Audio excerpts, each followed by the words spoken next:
Where the worst comes in, once she comes in, she kind of latches on and creates like a bond. And I say this because the worst usually finds you in situations where you feel like you're down to your last. You have either a choice between just enough to keep going and not really do anything, but just have a couple of band-aid amenities, or just sitting with nothing and not able to make a real investment. And you might experience this in times when, like, let's say, you have, you're just short on your rent, and you have another bill to pay, and you're essentially kind of falling behind, and you're at that tipping point. You've experienced those points where you're at that tipping point where you have a choice to make, where you're at a crossroads where you feel like you don't have quite enough resources, money, or energy, whatever it is, to fully do what it is that you want to do to get out of the cycle. But you do have enough money that if you aren't choosing to be responsible, to put it towards bullshit amenities and vices and gamble it and dunk it off, or escorts, or just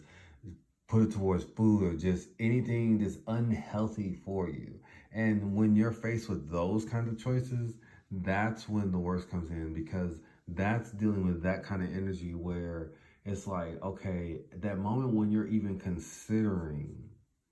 going back to something that you either liberated yourself from, or that deep down is not the best for you, but you're in a space where it now looks appealing. That's where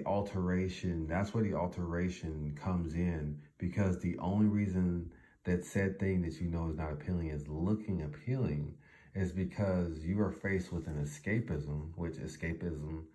resides within the sacral chakra. That's where those unresolved and repressed traumas come in. That's where the worst comes in, because the worst always makes you feel like, when you come back to her, or the thing that ends up meeting those vessels requirements to manifest that portal for you,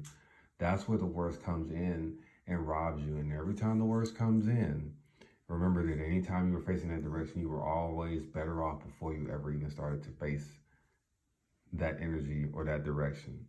You could have did a lot more before then. So when we're dealing with a subtle infiltration, this is more like an indemnity. An indemnity works best when you think that you have a friend, and you think that you have someone that you can trust, and then they steal when you're sleeping. That's how this energy works. Whereas Asmodeus may be more of a physical energy, more aggressive. It may manifest as more aggressive outwardly,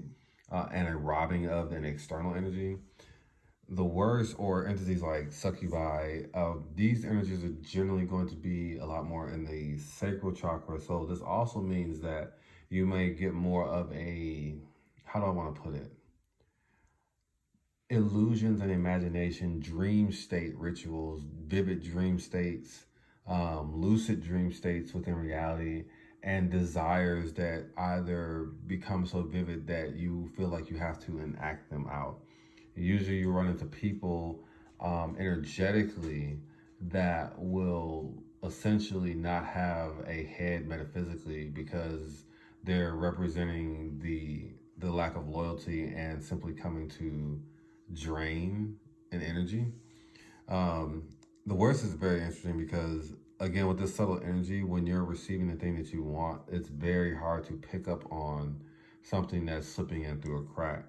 So, worm operates by exploiting cracks in the auric field caused by trauma and unresolved guilt. She intertwines herself into the root and sacral chakras, creating dependency. And I think that dependency is really important to note, because that's where it becomes even harder to break away. Because also she likes to lock you in with guilt and shame and dependency, especially for like people who have, because it deals with traumas, a lot of times sexual trauma, or hypersexuality, or a lack of sexual identity,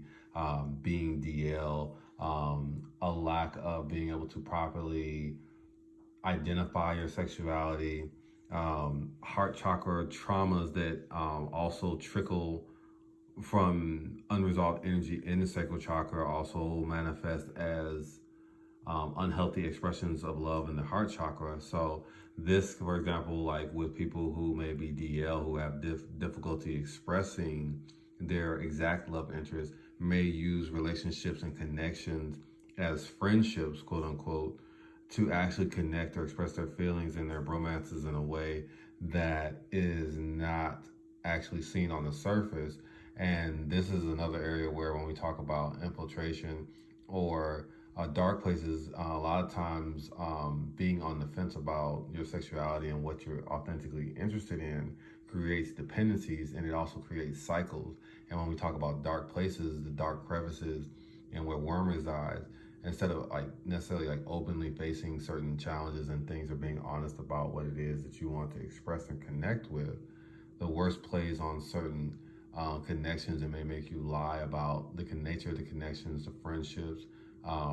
justify secret connections with trans people in the community, things of that nature, and then act as if and treat hetero women on the masculine surface a different way. And then you may wonder why, women are receiving like certain residual diseases, because the residual is coming from the masking and having to have somebody else take the forefront of the situation, when behind the scenes in these dark areas, there's these waters that haven't been diluted. Remember, I said that this psyche water is the equivalent of still water, and if you know anything about still water, that water is very dangerous and has a lot of contaminants and pollutants. This water hasn't been moved, so we have entities that are operating in this space, moving this quality of psyche water around. And when that psyche water is very contaminating, very cross-contaminating, and when shared, because this isn't out on the surface, and sun is one of the main things that purifies, this amplifies those toxic traits and shares that energy with the rest of the vessel, as well as all the exchanges energetically and physically that are exchanged between that person. So the worm gets nasty because the worm allows you to believe that what you're doing doesn't really harm anybody because you're doing it in the shadows. But in reality, a lot of that energy is brought to the light in other ways, and it really does a lot of detriment for the person in the long run, because this attachment is almost like an intercoiling, and the more you go back to worm or the words, the more you become interlocked, to the point that you sometimes create a karmic cycle between here and what I refer to as the eighth chakra, which deals a lot with karmic cycles, but that's for another time. But essentially, this area gets amplified and karmic cycles get amplified. So, yeah,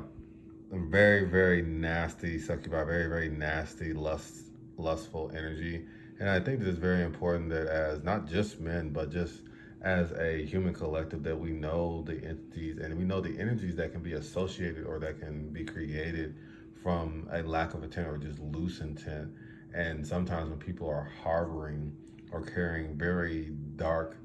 unresolved traumatic energies, you share in that energy with them when you create a connection with them. So it's really important to be mindful